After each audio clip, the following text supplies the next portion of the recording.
ৰেণু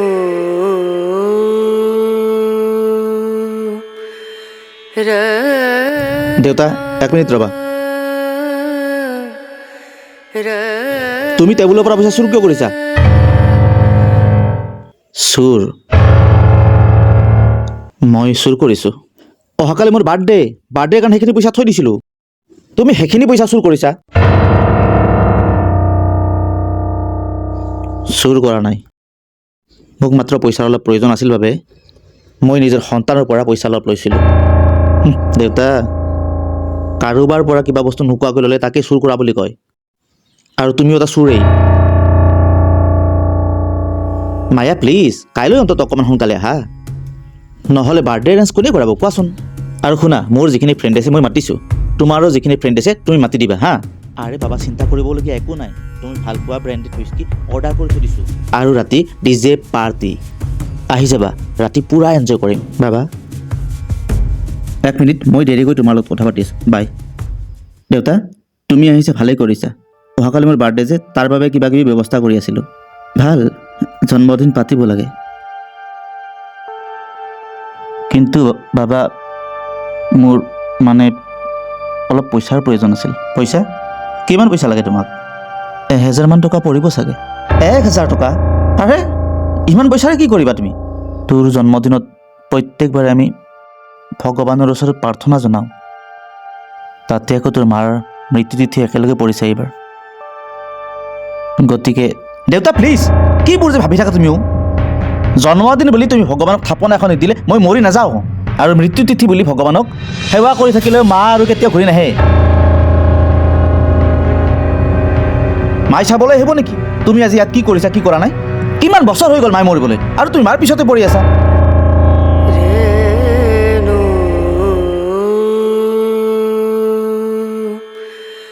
ৰেণা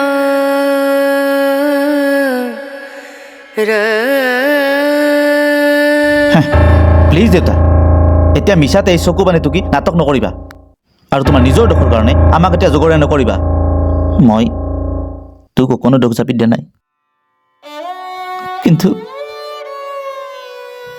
কিন্তু নিজকে গালি পাৰিবলৈ মন গৈছে।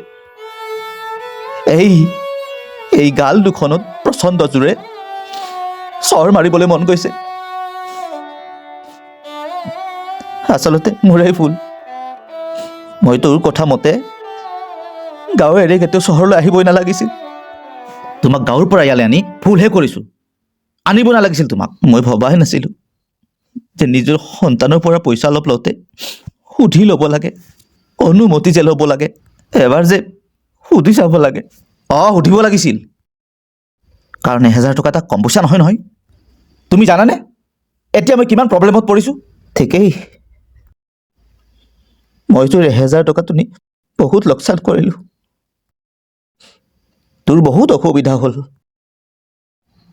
কিন্তু তই যে বন্ধুবোৰৰ নামত প্ৰত্যেক দিনাই হাজাৰ টকা উৰুৱাই থাক, তেতিয়াতো তোৰ পইচাৰ কেতিয়াও অভাৱ নহয়। প্ৰেয়সীৰ নামত প্ৰত্যেক দিনাই যে পইচাবোৰ খৰচ কৰি থাক, তেতিয়াতো তোৰ কেতিয়াও পইচাৰ অভাৱ নহয়। আৰু আজি তোৰ মাতৃৰ মৃত্যু তিথি বুলি মাত্ৰ 1000 টকা এটা নিছিলোঁ, তাতেই তোৰ ইমান আপত্তি, ইমান অসুবিধা হৈ গ'ল তোৰ। যাই থাকোঁতে তোৰ মাৰাই নিজৰ প্ৰত্যেকটো সপোন ত্যাগ কৰিছিল। মাত্ৰ এটা আশা আছিল, মোৰ ল'ৰাটো ডাঙৰ হ'লে ভাল মানুহ হ'ব লাগিব। মৃত্যুৰ আগতে কান্দি মোক এটাই কথা কৈছিল, ল'ৰাটো ঘটালো, তাক ভাল মানুহ কৰিবা। আৰু তোৰ সেইগৰাকী মা আজি এই পৃথিৱীতে নাই। তোৰ এই উন্নতি চাবলৈ। আৰু তেনেকৈ এগৰাকীৰ মাৰক তই এনেকৈ কৈ দিছ। সেইগৰাকী মা আজি তোৰ কাৰণে কেৱল মৃত ব্যক্তি হৈ থাকিল। তেওঁৰ বাবে আজি তোৰ অকমানো সময় নাই। 1000 টকা এটা খৰচ কৰি আজি তোৰ ইমান টান কথা শুনিব লগা হ'ল। ভাল হৈছে আজি তোৰ মাৰো পৃথিৱীত নাই, নহ'লে তেওঁ মনত বৰ কষ্ট পালে হয়।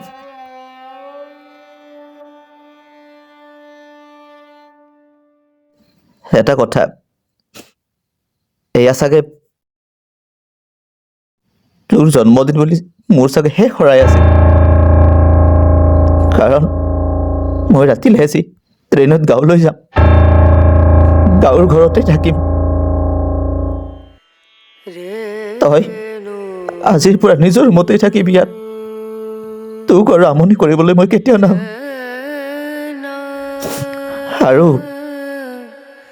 আৰু এটা কথা মনত ৰাখিবি, তোৰ বাবে আজিৰ পৰা তোৰ অকল মাৰাই মৰা নাই,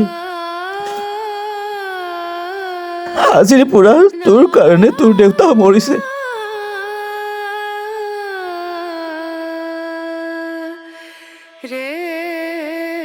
টেবুলত অকণমান প্ৰসাদ দি থোৱা আছে, তোৰ জন্মদিনৰ শৰাইৰ প্ৰসাদ, সেইখিনি খাবি।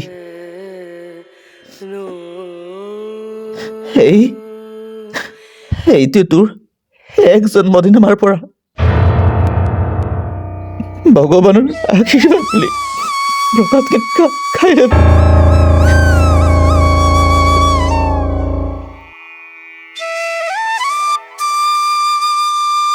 ঠিক আছে, তুমি যিহেতু যাবলৈ ওলাইছা, তুমি যাব পাৰা, মই তোমাক বাধা নিদিওঁ, কিন্তু ময়ো চাই ল'ম তোমাক গাঁৱৰ মানুহে তাত কিমান আদৰ কৰে, কিমান যত্ন লয়। গাঁৱত মোক কোনোবাই চাইনে নাচাই নাজানো, কিন্তু ইয়াতকৈ অন্তত শান্তিত থাকিব পাৰোঁ, আৰু মোৰ বিশ্বাস আছে গাঁৱৰ মানুহখিনিয়ে মোক এতিয়াও খুব মৰম কৰে। অন্তত গাঁৱত থকা এই নবীন প্ৰবীণহঁতে তোৰ দৰে আধুনিক হ'বলৈ গৈ মানুহৰ মৰমখিনি পাহৰি যোৱা নাই।